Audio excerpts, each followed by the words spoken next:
just I will, yes, ma'am. I will welcome and introduce everyone. Oh, I will introduce the speaker and then yeah, I will share the screen so that you can start the talk. okay. So please, I'm Yes. ready. Yes, ma'am. So, good evening, everyone. I'm Manali Momaya, a research scholar, Department of History and Archaeology, Karnataka University, Dharwad. And it is my honor to welcome you all today on behalf of the Managing Trustee of Lotus and Chrysanthemum Trust, Dr. Geeta Badikillaya, to this very insightful online lecture on a highly relevant topic, Beyond Boundaries, Gender Issues in Japan. This session aims to explore Japan's standing in global gender equality, the challenges it faces, and the ongoing societal debates surrounding this critical subject. We are privileged to have as our distinguished speaker Ms. Akiko Sugita, whose illustrious career in diplomacy, cultural advocacy, and scholarship spans over 4 decades.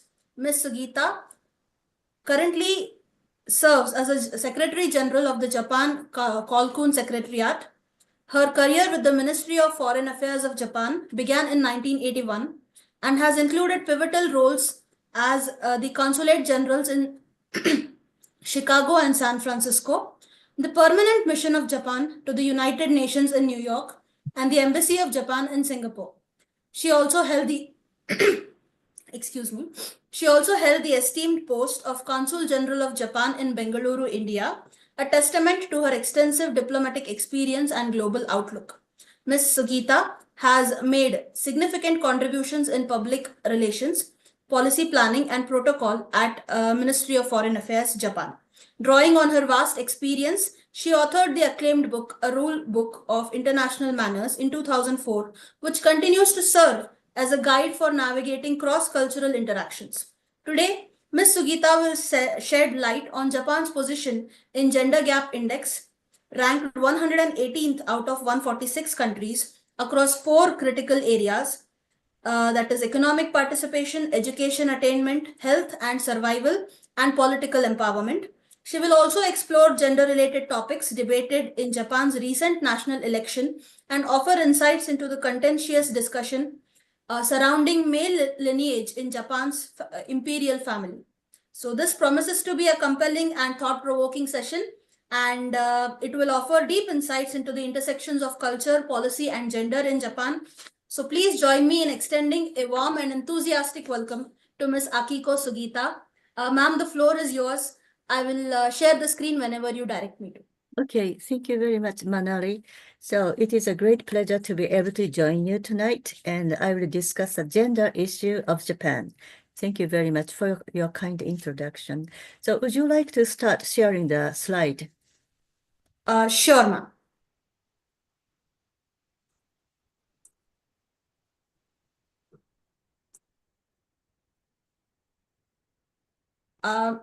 Yes, ma'am. Thank you very much. Okay, so this is the front page, and I can explain what I'm going to talk about on the next page, please. So today's topic will include these items. I will first discuss the Global Gender Gap Report of 2024 and where Japan is ranked. And then I will explore 4 elements. These are the criteria to evaluate this gender gap report. One is education, and second is health, and third is political empowerment, and fourth is economic participation.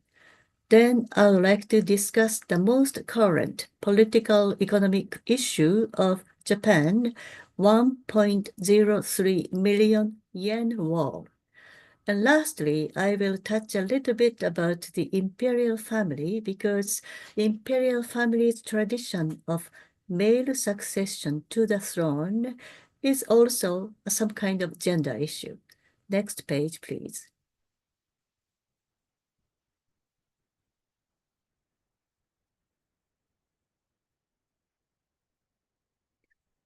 So the Global Gender Gap Report of 2024, Japan is ranked 118th out of 146 countries not at all an honorable position. And if you break down the elements, the criteria fails. Education comes 72nd, which is not too bad, just in the middle. Health is the most high-ranked issue, 58th. However, the political empowerment is 113th, and economic participation is 120th. Next page.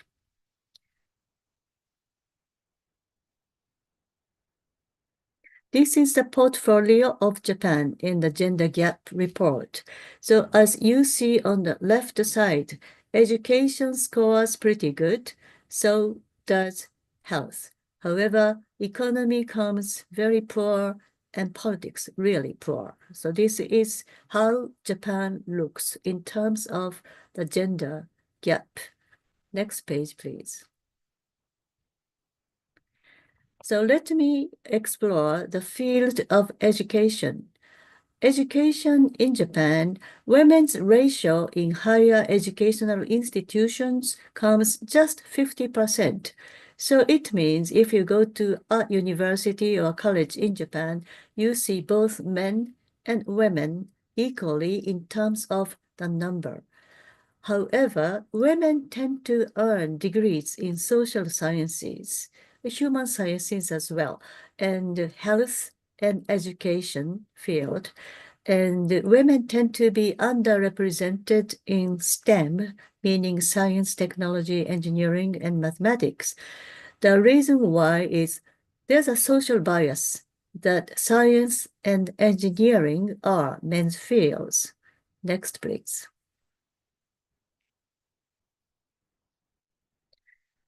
Therefore, the government is trying to support women to promote gender equality in education as well as in the workplace by improving access to child care and promoting work-life balance. Also, it supports women's pursuing higher education in underrepresented area of STEM. Next page.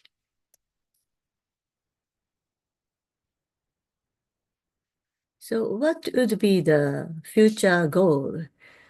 I think Japanese government and other agencies trying to encourage more women to pursue careers in STEM through scholarships. And they also try to promote vocational training for women to skill up in job markets. In Japan, job markets were very stiff, meaning that they recruit those fresh from universities or colleges, and they do not hop around in the job market before. But nowadays, it is true that many young people just quit their job and try to get other jobs. So the mid-career job opportunities are also available in Japan. But you have to have skills to match the positions, and it is essential to promote vocational training for women.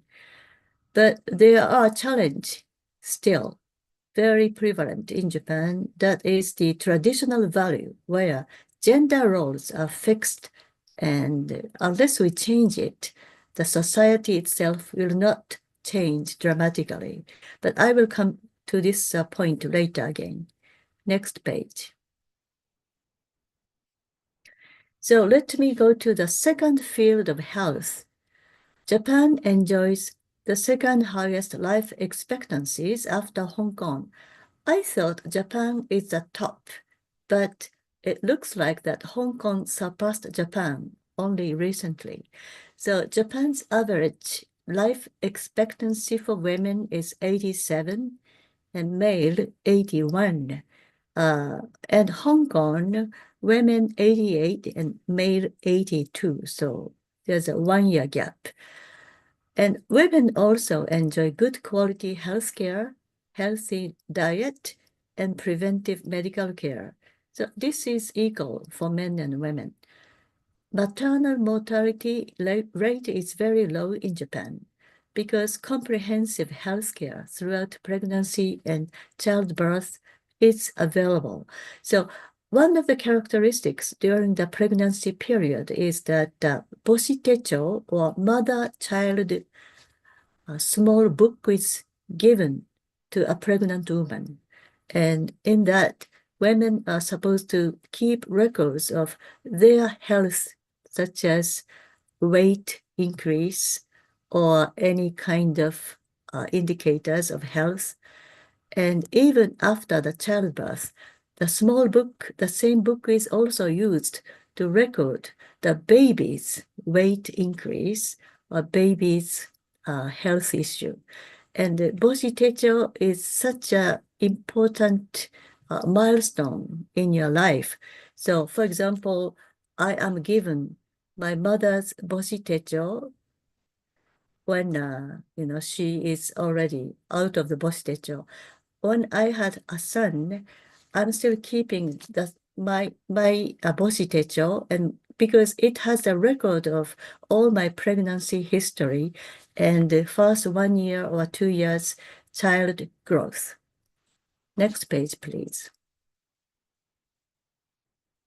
Universal health coverage is available for all legal residents, and they enjoy comprehensive medical coverage, meaning that they can only pay 10% to 30% of what the medical care costs.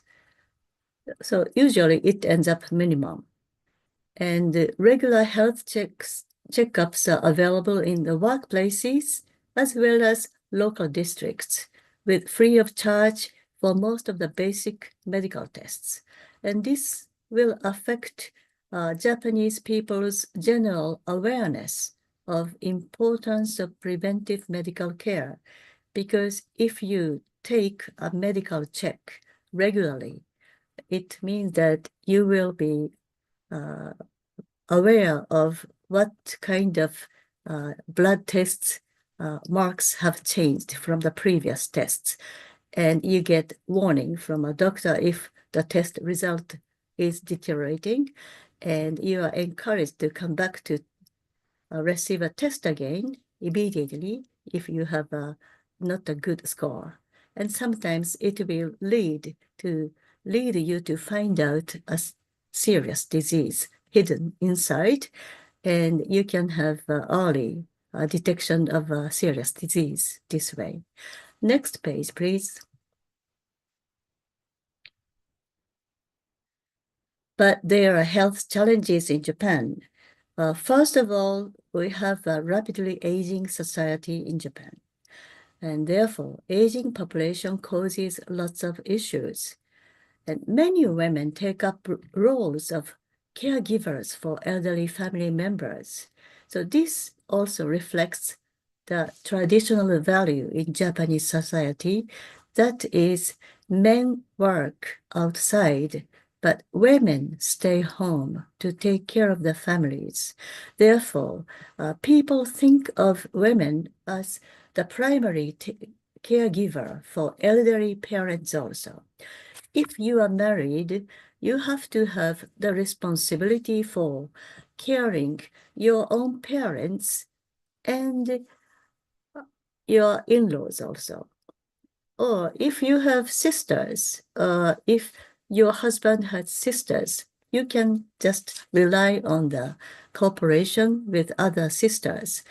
But if you are the only child, the situation becomes very serious because you are the one who have to take care of all the 4 elderly parents. And Roro Kaigo is a Japanese expression meaning the elderly people are take care of elderly people.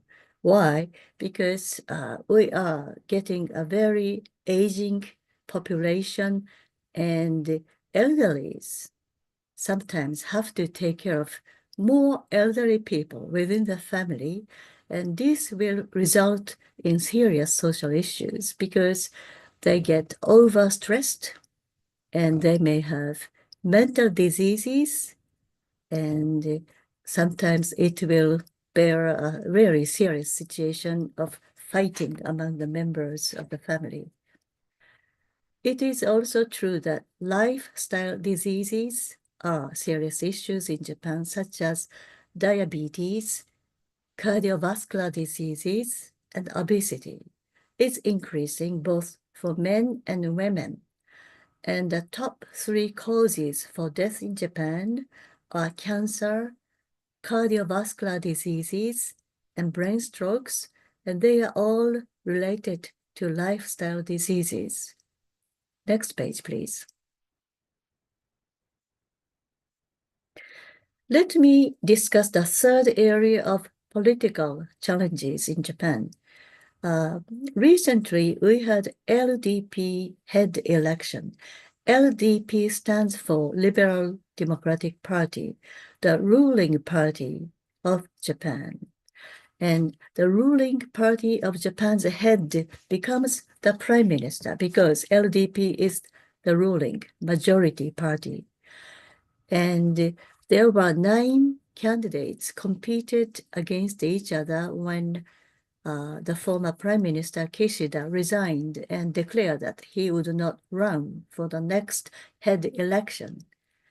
And the second from right is the current Prime Minister Ishiba, who was ultimately chosen out of the election. But there were 2 women competing against others. The far left is Sanae Takaichi, who were really close to the top. The first round voting, she came first and Ishiba second. But the second round voting, she lost to Ishiba. The reason why is, I don't think it's because she is female. I think it's because she has a little right, extreme, not extreme, but right belief, and that may not be liked by the majority of Japanese people. So if you think about the upcoming national election, they thought that this head is very important, and they chose Ishiba as more balanced or mid-of-the-way person. Next page, please.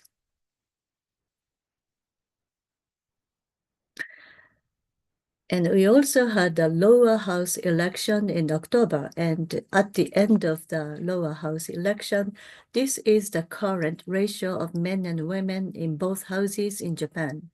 Upper house has 248 members. Out of them, 23.1% is women. As for lower house, we have 465 members, and only 15.7% is women. So it is very small because our target has been 30% in both houses, but we have never attained 30%. And this current number is the largest ever in the history of Parliament. Next page, please. So once again, I will just show you who are the female political leaders. The middle person in the photo is Yoko Kamikawa, former Minister for Foreign Affairs, and the right side is Ms. Sanae Takaichi, former Minister in charge of Economic Security, and these 2 competed against others among the 9 candidates for the LDP head. The far left person is Ms. Yuriko Koike, governor of Tokyo.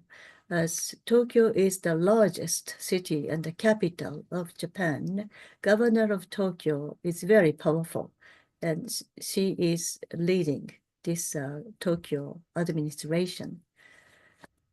Next page, please. What are the challenges for women to become parliamentary members or the politicians? The source, I just cited article from Asahi Shimbun. It said regular travels between Tokyo and the constituencies is very challenging for women because it takes time and it would make hardships for those who want to balance work and life. So they tend to choose local assemblies. So in the case of Tokyo Assembly, 30% are women, which is good. So in big cities like Osaka, Nagoya, and Kobe, and Fukuoka, the assemblies are, in a way, very much balanced gender-wide. However, the overall female representation in 1,740 local assemblies throughout Japan, the average is only 14.5%. So even if they choose local assemblies, I don't think women are choosing local assemblies at all. And I think it's because if you go to a countryside, the traditional value is stronger, meaning that women should stay home belief is stronger. And therefore, they do not aspire to become politicians, even in the local community. And women tend to stay home, take care of the family members. And I think it's because there are not many female role models in Japan in political arena, and not many women want to take up political jobs because they do not know what kind of life is waiting for them. Next page, please. Now, I would like to talk about economic participation. Women's work participation rate is not too bad, 50 to 55%. So in the job market, there are pretty many women working. However, the problem is if you look at the managerial or top jobs, only 10.9% are women. So very scarce. And also, if you look at the work types, many women work in part-time job or non-regular positions and end up with lower wages and less job security. Therefore, the wage gap between men and women is very much. So women earn only 73% of men's wages for similar work, in spite of the principle of same wage for same job. Next page. Why is there a gender gap? So here again, I want to repeat, men work outside, women stay home. This concept is very strong. Why is that? I would like to briefly discuss the recent history of Japan. As all of you know, Japan lost in the war in 1945, and thereafter, double your income became the political slogan under Prime Minister Ikeda.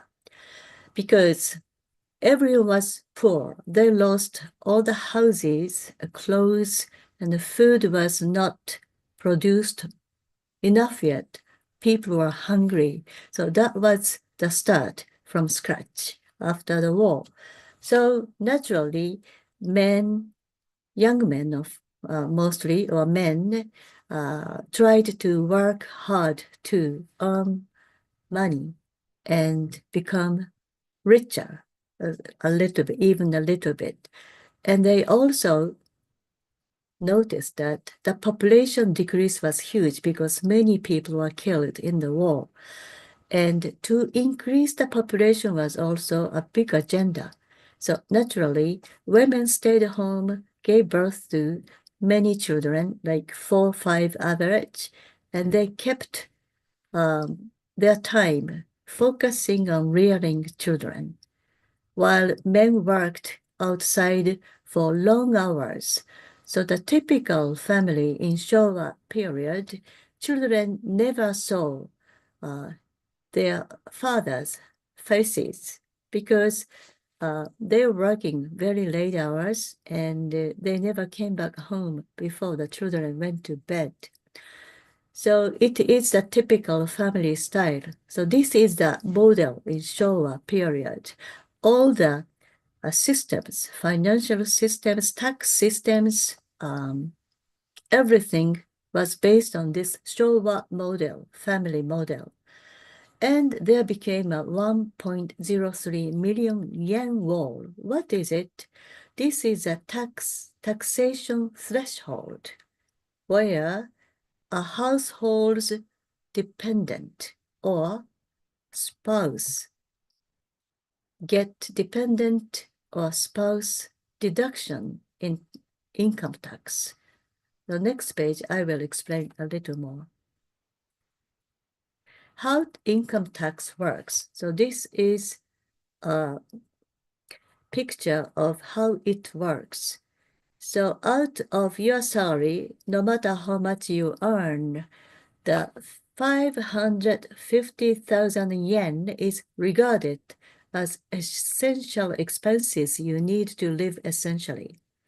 And then on top of that, 480,000 yen is regarded as minimum cost of living that you need to get to live minimum. And the total is 1.03 million yen. So this 1.03 million yen is regarded as the money you are supposed to live essentially and with minimum necessity. So the government decided not to apply any tax income for the salary amounting to 1.03 million yen. In other words, if you earn more than 1.03 million yen, the rest of the salary will be taxable. So next page, I will explain a little more. So this time, what happened in the national election or the lower house election held in October this year is that, as I said, LDP, under the Prime Minister Ishiba, they went to the election and they lost hugely. And LDP and Komeito are the political coalition, and they are the ruling parties. This ruling party coalition lost, and they could not win the majority in the lower house. So the bright red is LDP. LDP got 218 seats, and Komeito party earned 24 seats. But in order to win the majority, you have to have minimum 253 seats to win over the majority in the lower house. And they are short. And in order to fill up, they need to fill up this shortage in order to pass any kind of bills in the lower house. And the blue part is their opposition party. They are opposed so strongly, and this blue part is called Constitutional Democratic Party, or CDP. And there's not going to be a way LDP and Komeito coalition can tag up with CDP because they are the enemies, hard enemies. But the likely-minded people are DPP. It's a little confusing, but DPP is Democratic Party for the People. They earned 28 seats, 4 times bigger, because their election policy was really supported by young people this time. Why? Because their political agenda is to raise the taxation threshold from 1.03 to 1.78 million yen, because the minimum wage has increased in Japan. When your minimum salary increased, if you have a ceiling of 1.03, you cannot work long hours. You have to work shorter hours.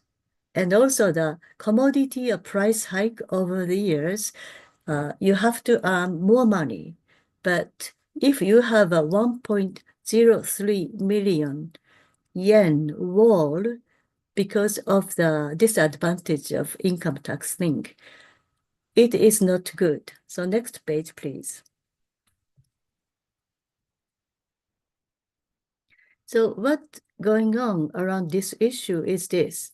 Income tax is applied to a portion of salary exceeding 1.03 million yen. This I already explained in the slides before. And once the annual salary exceeds 1.03 million yen, a tax deduction rate is applied to the income increase.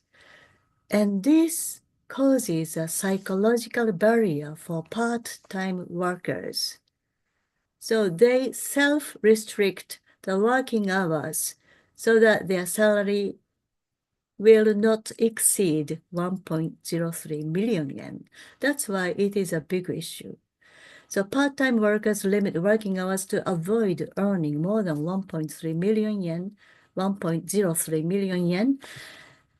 On the other hand, the business owners who need more labor, more working hours for selling products and services, the owners cannot ask their part-time workers to work longer hours amid labor shortage of Japan. So this is really capping, restricting the economic growth in Japan. So this is a huge debate right now. Next page, please. So we are talking about reforming the tax system.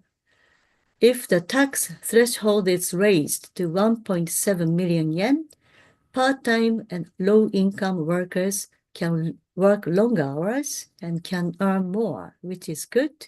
However, the other side of this story is that the tax revenue decreases by 7 to 8 trillion yen, affecting both national and local governments because they cannot apply income tax to those people who are earning more than 1.03 million yen. So they cannot get as much tax revenue as before. But LDP and Komeito, in need to get the cooperation of DPP, they agreed to reform this tax system because DPP's cooperation is necessary to win over the majority in the lower house, and their political priority is to reform the tax system. But we have to fill that 7 to 8 trillion yen tax revenue shortage. But how? So they are talking about cutting the government expenditure, but they are also trying to get more tax out of the economic growth, out of the tax reform, and they are targeting increasing tax in the field that does not affect the household burdens. I don't know how. But do we need Elon Musk in Japan? Because we have to think about cutting the unnecessary government expenditures. But it is unclear whether the economy is really stimulated as expected by this tax reform. This is economists' opinion. Japan will need such policies to boost the economy, to allow new industries and startups to grow, and to pump up productivities and ensure sustainable economic growth in the future. So right now, this is a huge issue, and we'll see what's going to debate will happen in the next parliamentary sessions. Next page, please. So finally, I'd like to discuss the tradition of the imperial family. It's also related to the gender issue. I copied the family tree of the imperial family here. We only have a very small number of imperial family members. The top line is deceased Emperor Showa and Empress. And the second line they are still living, but the right side couple is Emperor Emeritus and Empress Emeritus, who resigned several years ago to give the throne to their eldest child. So the eldest child is in the third line on the right side. That is the current, His Majesty the Emperor and Her Majesty the Empress. And they only have one daughter, so female child. The third line on the left side is Emperor's younger brother, Prince Akishino and Princess Akishino. They have 3 children. The eldest daughter married and stepped out of the imperial family, and she lives in the United States. And the second daughter is still unmarried. She's 30 years of age. So she is living as an imperial family member. And they have an 18-year-old boy who is about to enter a university, Prince Hisahito. Before Prince Hisahito was born 18 years ago, the situation was a little more serious. So the Japanese people and the parliamentarians were discussing, we have to come up with a solution to sustain the imperial family. We may have to change the imperial family law. But after Prince Hisahito, a male child, was born, the debate stopped all of a sudden. I don't know why, because the sustainability issue is still there.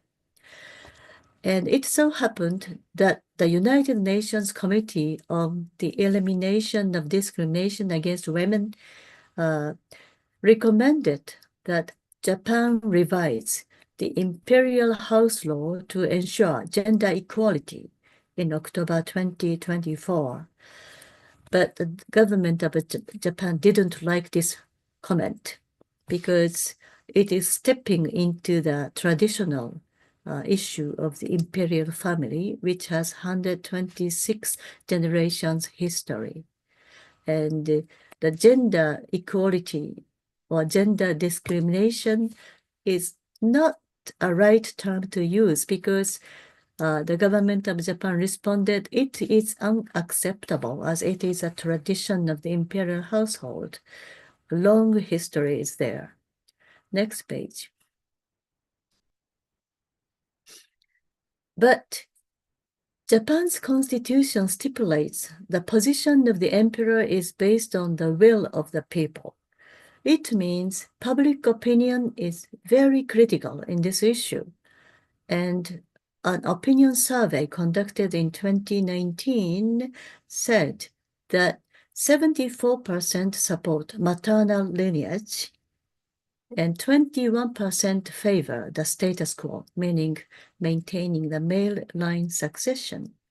And here is a photo of Princess Aiko, only daughter of Emperor and Empress. And I myself also support Princess Aiko's succession to the throne in the future because it will open up sustainability of the imperial family in the future. So this is the end of my presentation. Thank you very much.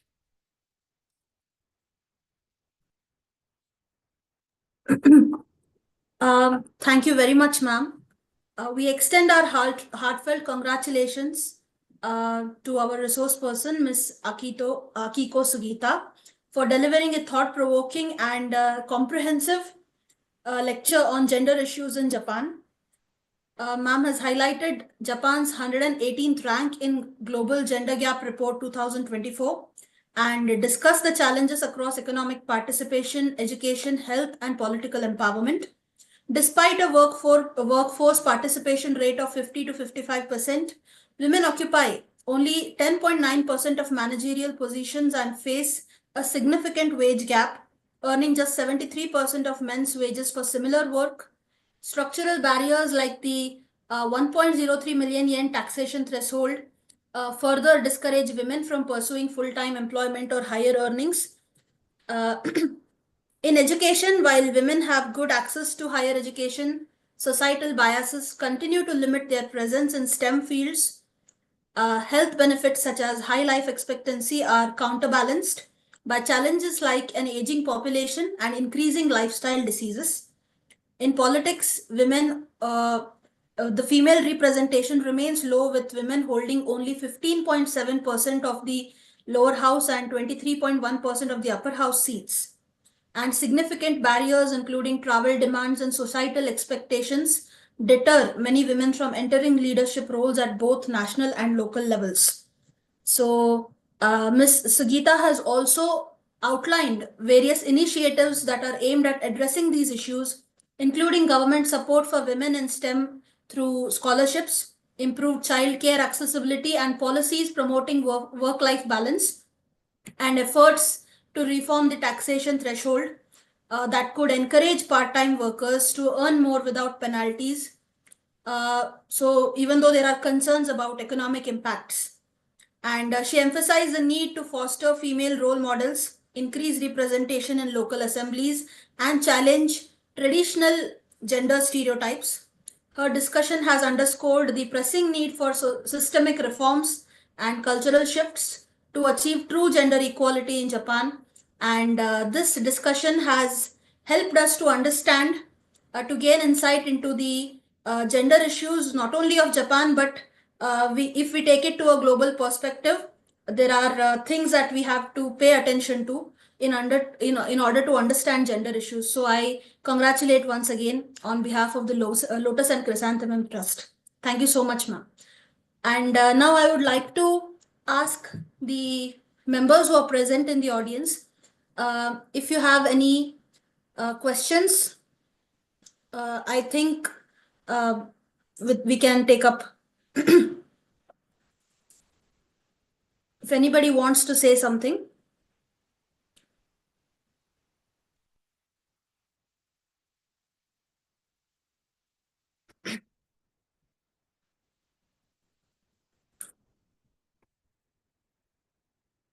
Does anyone have anything to add?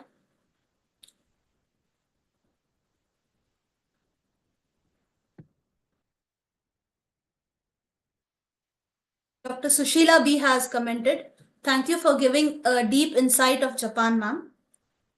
Thank you, Sushila ji, for joining us today.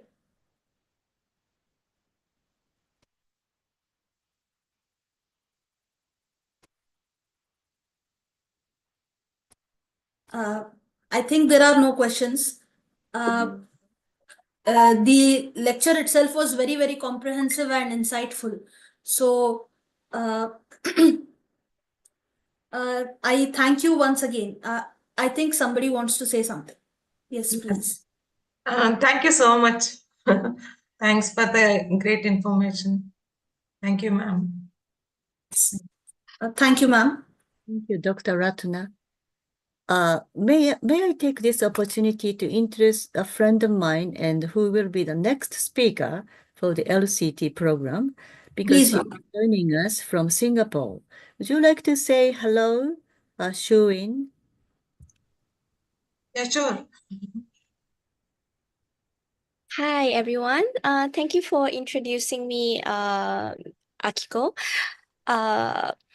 So next Monday at I think 8 p.m. was it, Miss Manali, that I will be conducting a brief introduction about origami and about paper. So I make miniature origami accessories, and I would like to share more about the traditional art of Japanese origami, which it entails about folding just a single sheet of paper into this amazing sculptures, and how it is interpreted or integrated into science. For example, the art space where the satellite is being built using origami. The base is from origami. It has mathematical formulas, but of course, I'm not going too in-depth into it. It's just a brief introduction. So I hope if you are free, please do join me on Monday. Sure, sure. Very Absolutely. Looking forward to it. In fact, it is a very, very interesting and very, wonderful topic. So we Yes. will definitely be there. We will Sure. join. Thank you so much. Maybe we will join. Yes. Dr. Sushila ji has written all the sessions so far are very, very interesting. Looking forward for another one. So yes, the next one is on December 2nd. That is this Monday in the period of 2 days. So it is on washi, paper and origami. And it is going to be as interesting as today's lecture. So definitely everyone is welcome to join us. The link will be shared along with the poster very shortly with everyone. Thank you Link so is much. already shared, I think. Yes. Link Yes. is already shared. Do we bring any origami paper? Any participation will be there or only just explain? So of course, if you have paper on the side and origami paper, that would be excellent. You can follow about.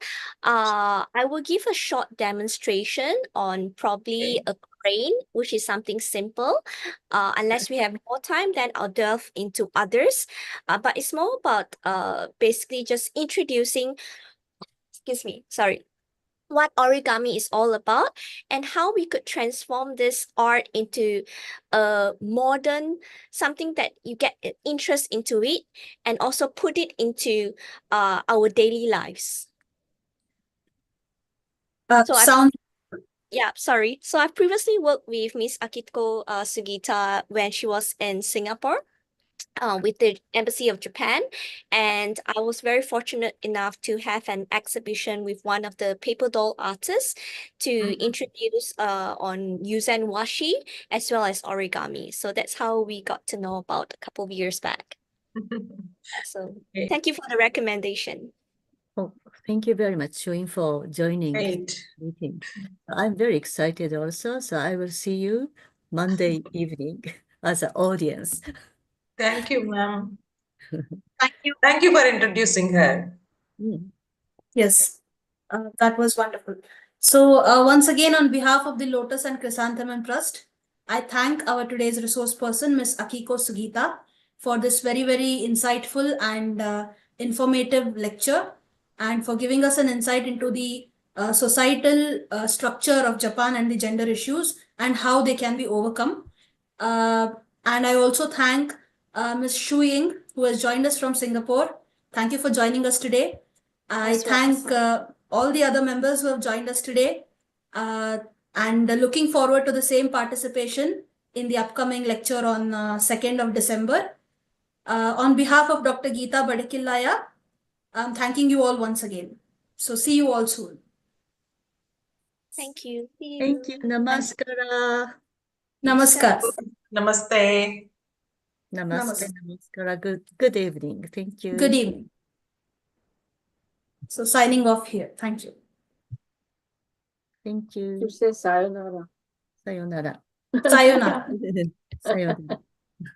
So, Sayonara. thank you, Sayonara. Nari, for hosting this event on I behalf hope, of yes, Sayonara. I hope there was no issues, ma'am. I think everything You went did a smoothly. great job. You did a wonderful job. So I'm Thank you very so much. to you. Thank you very much. Thank you, And ma'am. for your study also. Thank you so much. Yeah, very Thank nice to meet all of you. Thank you. Good night. Good night, everyone. I'm